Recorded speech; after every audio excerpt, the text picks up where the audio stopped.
Praise the lord. ప్రభునందు ప్రియ దేవుని బిడ్డలారా, మీకు అందరికీ యేసుక్రీస్తు నామమున శుభాలు.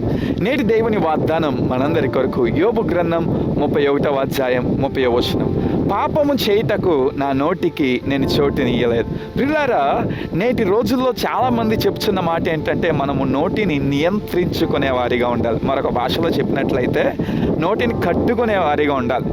నోటిని కట్టుకోలేకపోతే మన యొక్క నోరు వివిధ రకములైన శ్రమలకు, బాధలకు మనల్ని గురి చేస్తుంది. ఉదాహరణకు, నేడు ఆరోగ్య నిపుణులు అందరూ చెప్పుచున్న మాట, మీ నోటిని మీరు నియంత్రించుకోకుండా ప్రతిదీ ఏది పడితే అది తింటూ ఉంటే మీ శరీరానికి చాలా ప్రమాదకరమని. అదే రీతిగా మన నోటిని మనం నియంత్రించుకొనలేని వారిగా ఉన్నచో మన యొక్క నోటి నుంచి వస్తున్న మాటలు అనేకులను శ్రమల గుండా వారు నడిపిస్తాయి, అనేకులను బాధపడతాయి, అనేకుల హృదయాన్ని కలవరమునకు గురి చేస్తాయి, అనేకులను మన యుద్ధ నుంచి దూరపరుస్తాయి. కనుక మన నోరు చాలా చాలా ప్రాముఖ్యమైన వాటిది.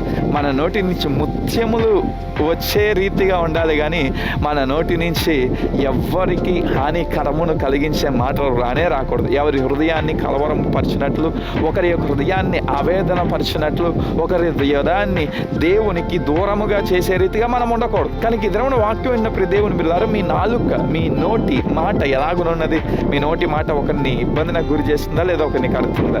మీ నోటి మాట దేవునికి ప్రీతికరంగా ఉండాలి. మీ నోటి మాటలో దేవుడు ఉండాలి. మీ నోటి మాటలో క్షేమం ఉండాలి. మీ నోటి మాటలో ప్రేమ ఉండాలి. మీ నోటి మాటలో ఆప్యాయత ఉండాలి.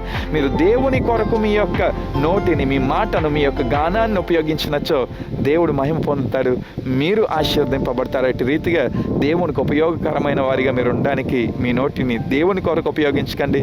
ఏ పాపమునకు తావునివ్వకుండా జీవించండి. దేవుడిని దీవించుగాక.